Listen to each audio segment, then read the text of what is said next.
Good morning, everybody. This is my Turn Up Thursday live. That's why I got the red cup today. And nothing but Coke in it, no Henny. I say that for tomorrow. Thank you.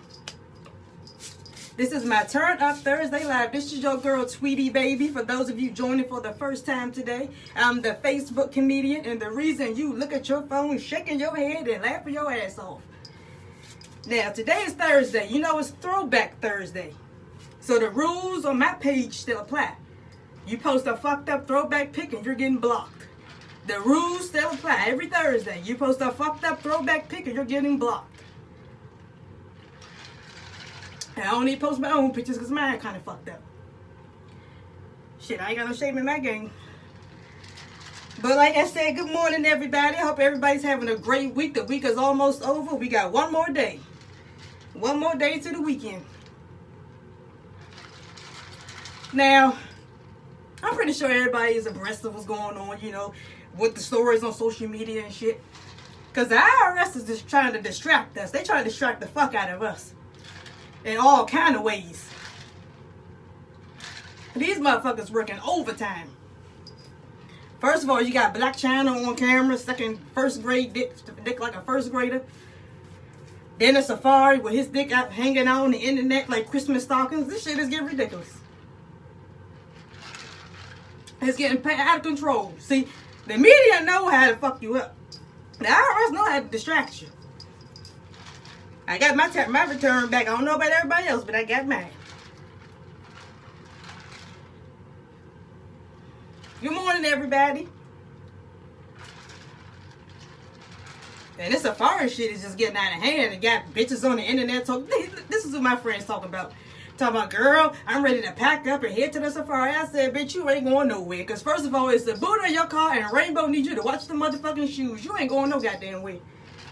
Sit your ass down somewhere. Now, check my bags, bitch. You ain't going nowhere. You know, they walk you like a hawk up in Rainbow. I don't know if anybody ever been to the Rainbow and Forestville Mall. Them motherfuckers check you. I don't know if they work for Rainbow or the FBI. Them motherfuckers do Olympic hurdles trying to catch your ass if you walk past them without checking them bags in. Excuse me, you.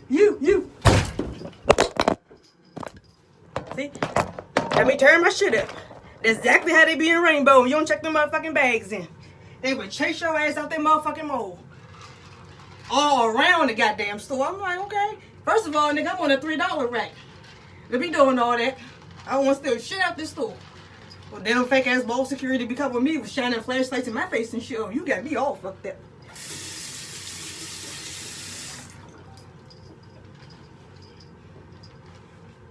Now,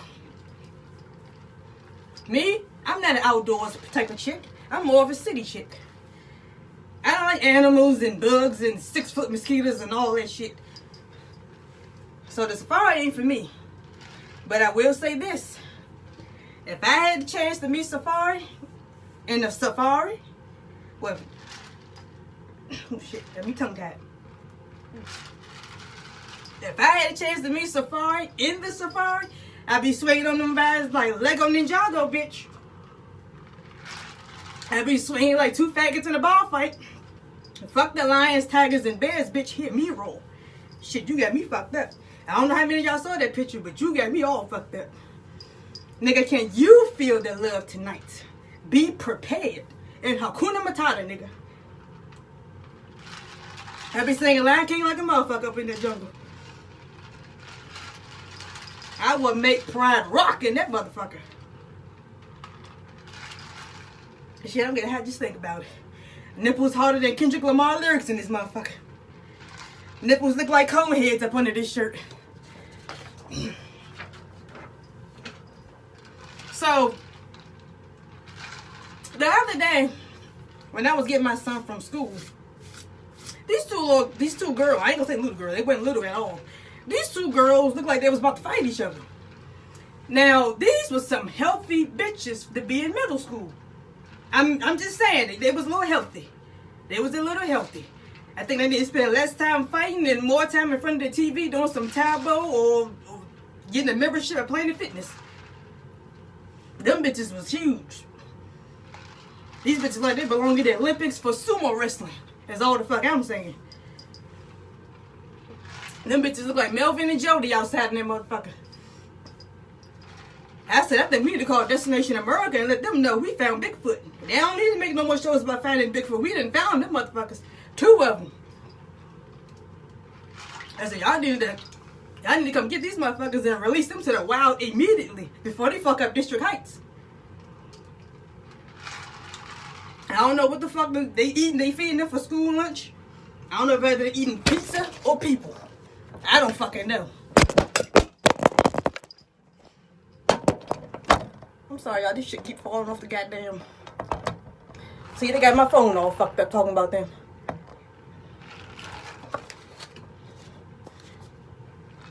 But yeah, them was some big bitches.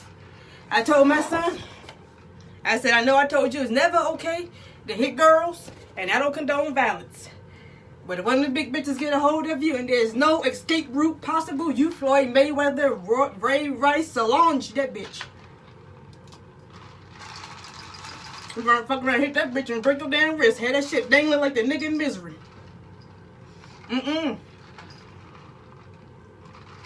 I said, school has truly changed. These motherfuckers are lethal. Now, Tuesday we talked about parenting. Now today, we're going to talk about the company you keep.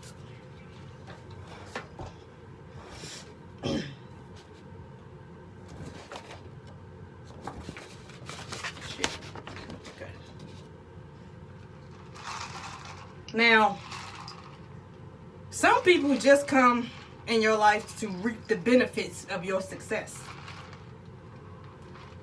You know, the same words you call your close friends can also be the ones rooting for your demise. The same ones patting you on the back could also be the ones that hold a knife to it. You really got to watch the company you keep.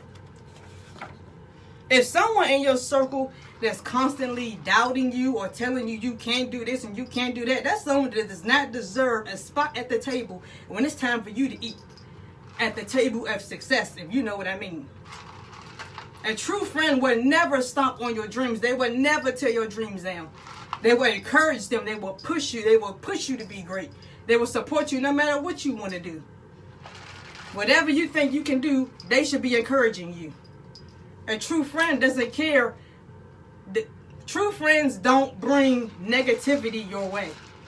You know, if a bitch got something to say, that should be handled before it even gets to your ears. Before it even gets back to you, that shit should be already taken care of. A true friend accepts who you are, but they also help you become the person that you should be. You know, there's a difference between helping and judging. People don't know the difference.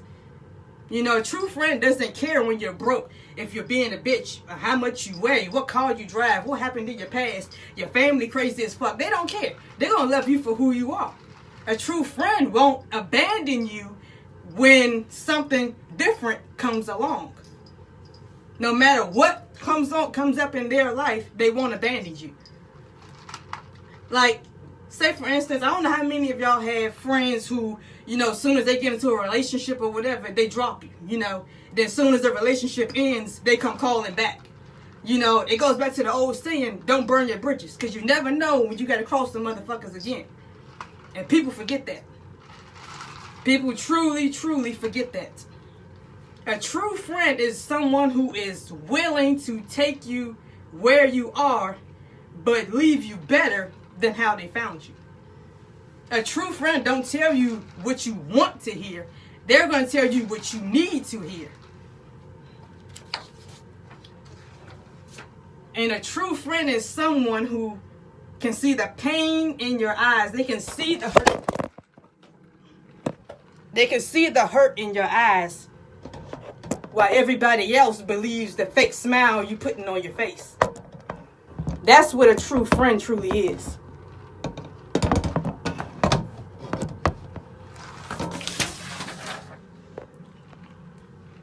Okay, y'all, hold on. Give me a minute.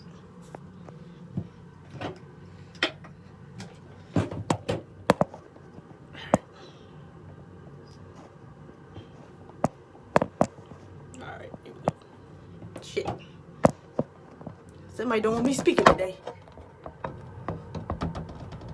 Alright, here we go. There we go. just hold still. There we go. Okay.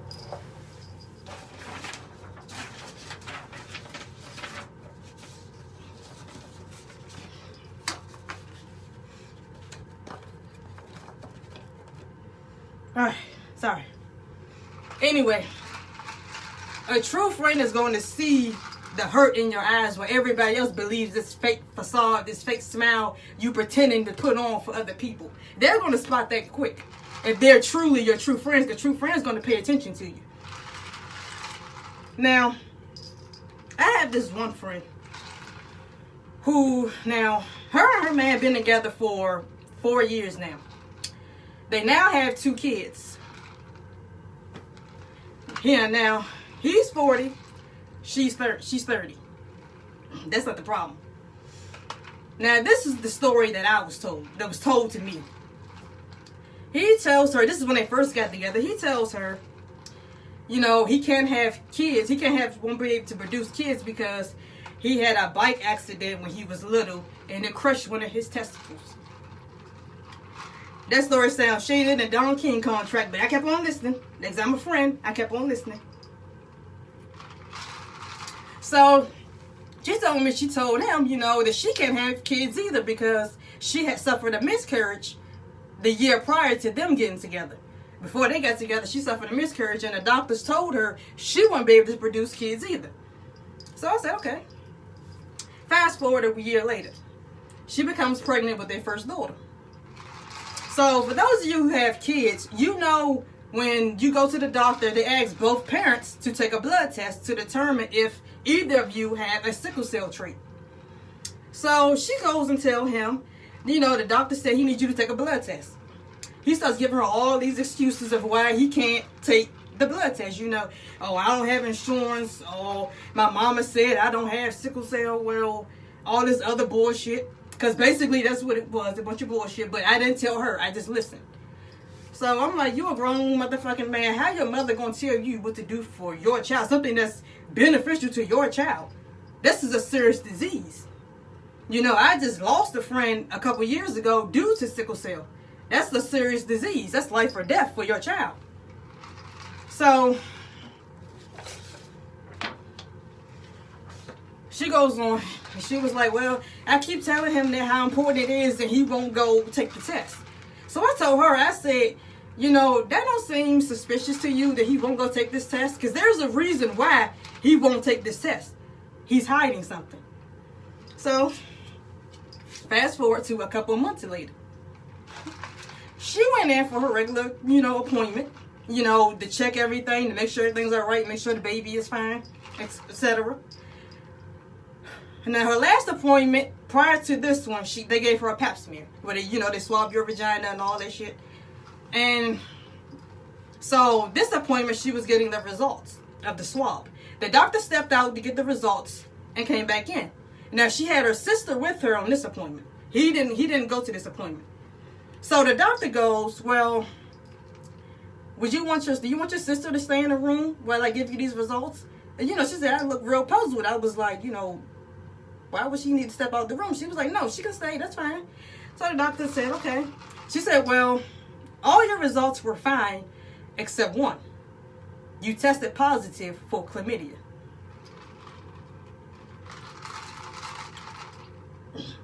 Now, for those of you who don't know what chlamydia is, it's an STD. It's a sexually transmitted disease. She told me that and my mouth fell open like a groupie at All-Star Weekend. I said, what? I said, so that's why he didn't want to take that blood test. He knew he had that shit. Fast forward. Mind you, no, let me go back. She accepted that. She stayed with him. Now, let's fast forward. Now it's time for the baby shower. Now, mind you, this is supposed to be his first child.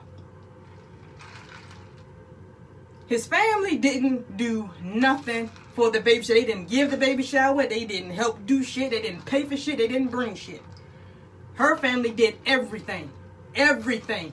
Gave the baby shower, bought the gifts, bought the cake, bought the food, bought the decorations, did everything. Once again, she accepted. Now it's Christmas. He walks in, no gifts for her or the baby. Once again, she accepted it. The following year, here comes Mother's Day. She's sitting home all day, then he pops over around 4 o'clock in the afternoon talking about he wasn't feeling good. Once again, she accepted.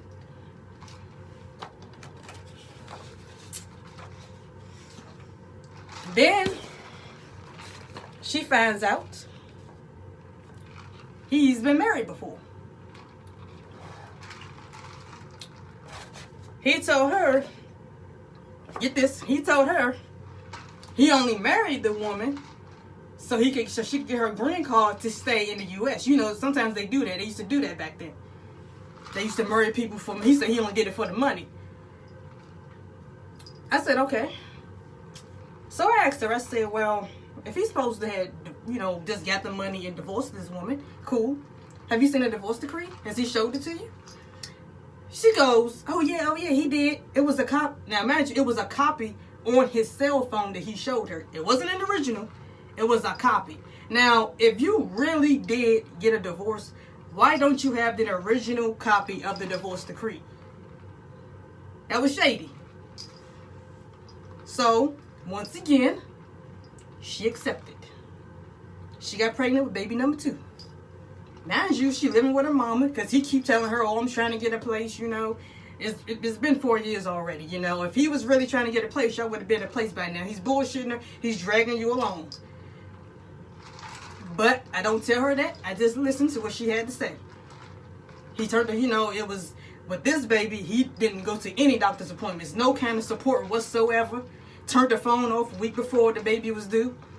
You know, he did all this shit. Once again, she accepted. So, when she came to me crying, talking about, I just don't understand. I just don't know why he just won't change. You know, he just keeps staying the same. He just keep doing stuff to me. He just keep hurting me. He just keep doing this. And, you know, I just told her, I said, well, first of all, the reason he is not changing is because you're accepting every single thing he do. Every single thing he did, you should not have accepted. Once you accepted him giving you that STD while you were bearing his child, that told you right there, he didn't give a fuck about you or that child. He didn't give a fuck about neither one of y'all, because if he did, he wouldn't have done it. And if he did do it, he could at least use protection to protect you and that child. So, one day they got into a real heated argument. This is back when she was still pregnant with the second child. They got into a real heated argument. And she called me while they were arguing, and throughout the whole argument, he demeaned, demolished, destroyed, belittled her the entire argument. Once again, she accepted it. Then she got mad because I told her, I said, the biggest mistake you made was when you stayed with him when he gave you that STD. You deserve much better than that. I understand you want your kids to have both parents, but your dignity, your sanity, your morals, and your self-respect is way more important than your kids having both parents. Who don't want their child to have both parents?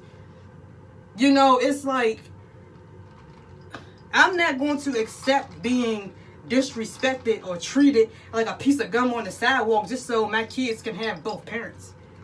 I'm a single mom and proud to be a single mom. I would rather be a single mom before I put up with somebody else in their bullshit. That's what I told her. I said, I'm not judging you. What I'm doing is I'm telling you the truth, and I'm trying to help you open your eyes, take off them Stevie Wonder shades you must got on, and see the reality of the situation. So, but in her mind, I guess she must thought that I was hating because I'm not with my son's father. So I guess in her mind, she like, oh, this bitch just hating, you know. She just wish she had her man. You know, I guess she felt that kind of way. So, long story short, we don't talk anymore, and that's fine with me. You know, I wish you the best. A true friend won't turn their back or beat you down. They will help bring some reality, some light into your situation. And that's not what I did. I didn't judge her. I just told her how I felt. I said, you deserve better. Why stay with a man who's constantly disrespecting and belittling you every chance he get, and allow his family to disrespect you? That's not a man who cares. I don't care what you say.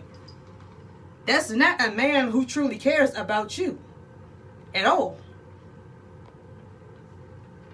That's all the fuck I was trying to tell her. But I guess in her mind, I was just hating. And that's not the case at all. A lot of women just don't want to hear the truth. That's really the reality of it. A lot of women hate to hear the truth. But I'm a true friend. I'm going to tell you how I feel about anything. If you come to me and first of all, don't come to somebody and ask their opinion if you don't want to hear the truth of what they have to say. I can't stand when somebody come to me and say, I just need your opinion on this. You know, they're going through the whole story. What do you think? You know, when you're mad, you're like, you're the dumbest motherfucker on this earth. But you can't come out and say that. Because that may hurt their feelings. They're coming to you in confidence, so you have to be very mindful, very careful of how you respond to them. So if I'm the type of person, I'm going to give my blunt, honest opinion on everything. Whatever you ask me, I'm going to give my honest opinion because that's the person I am. I'm not going to just tell you whatever the fuck you want to hear at that moment because that's not going to help you. That's not going to help at all. If you just tell a person, oh, you know, this is going to be fine. You know, just keep brushing them off and shit just to get them out your face. You can't do that. Because in the long run, they may not want to hear what you have to say. I mean, it's the same with your parents. When parents taught you shit back in the day, you didn't want to hear that shit. You was like, oh, mama, whatever. Oh, whatever. You just, this is bullshit, whatever. I ain't like that. I ain't listening to you. You don't know what you're talking about. But as you got older, you understood what your parents were talking about. You understood why they told you don't be a follower. You understood when they told you don't talk to strangers. You understood when they told you look both sides of the street before you cross. When you got older, you understood. I understood back when my mama said everybody ain't your friend. Be careful the company you keep. Be careful of the people you call your friends. Be careful who you trust. I didn't understand what she meant. But as I got older and I started really hanging around my friends, you know, going to school and meeting different people, I understood what she meant. Because I have been in some situations where I'm like, damn, this is what mama meant. You know, back when I was in elementary school, it was this situation that came up. We was outside playing on the playground, and it was 3 of us, and we forgot our coats. So we asked the teacher if we could go back in the classroom and get our coats. So we go in the classroom, and nobody else in there. The lights out, everything. They went in there to get their coats, and then they went over by the teacher's desk. Now, mind you, one of the girls who was in there, I thought was my friend. So I'm in the back room getting my coat. They're over there at the teacher's desk. Now, in his cabinet by his desk, he kept candy in there. He kept like this real big bag of candy. So while I was in the back getting my coat, they went into the drawer and stole the candy. So when we went back outside, a teacher walked by the room. And the teacher looked in the classroom and saw them over there in the drawer. So the teacher came in the classroom. She was like, what are y'all doing? And they was like, oh, no, we just looking for something, you know. So she was like, well, go back outside. So we went back outside. Like 10 minutes later, she comes outside and she walks up to our teacher. She gets to talking to him. Next thing you know, he pulls all of us to the side. So I'm like, okay, what kind of shit is this? Now, mind you, it was 4 of us. It was me, 2 girls, and a boy. So the boy knew that I wasn't over there in the drawer. So they tell us to go to the principal's office and sit down. So we went to the principal's office. We sat down and shit. Principal came out. She said, what happened? The girl who I thought was my friend told the principal she stole the candy. We hid it because she stole the candy out the teacher's drawer. I said, this bitch lying like a motherfucker. I wasn't even over there. I said, you know that the other girl was the one going in the drawer. But see, the other girl was more popular than me. So I guess she figured, you know, I'll take her side. You know, she's more popular than you. Fuck you at this point. She told the principal that I took the candy. Trying to get me suspended. I almost got me suspended. But luckily, the principal wasn't in a good mood that day. She said, you know what? I don't feel like dealing with this right now. Y'all just go back to class. I ain't got no PS74s anyway. You just go back to class. Just make sure you don't touch no more. You know, she was like, just make sure, you know, y'all do what y'all supposed to do. Now go back to class. I lucked up that time because basically it was my word against theirs. But my point is, you have to be careful who you call your friends. Be careful who you trust, because nobody is truly your friend. You know, you have to really differentiate. I don't know if that's the word. I'm fucking this word all up. The difference between, you know, your people who you call your friend and fake friends.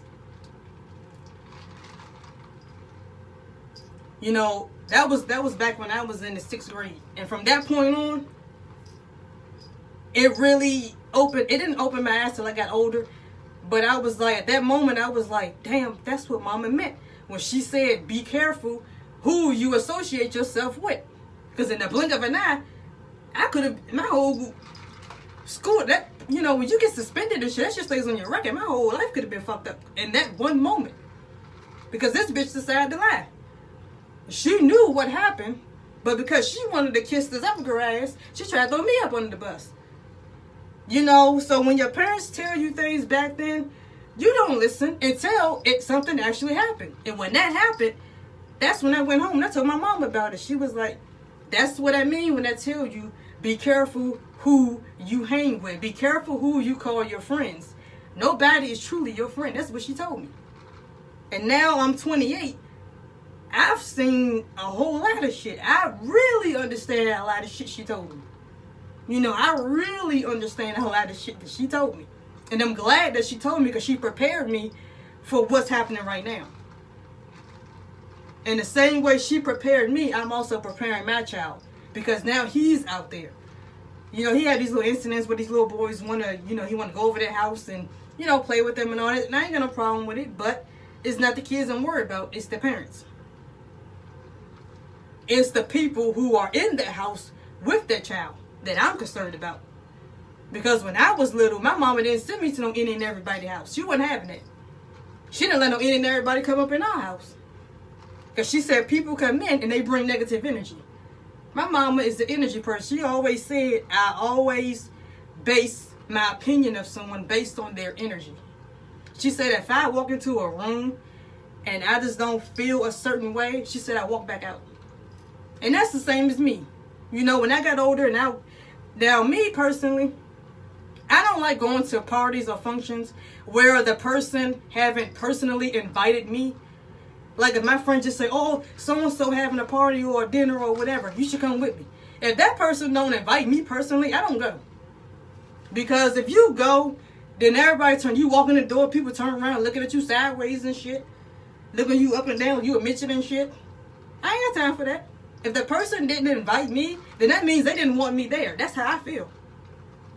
That's just how I feel. If you didn't invite me personally, I'm not stepping foot inside your door.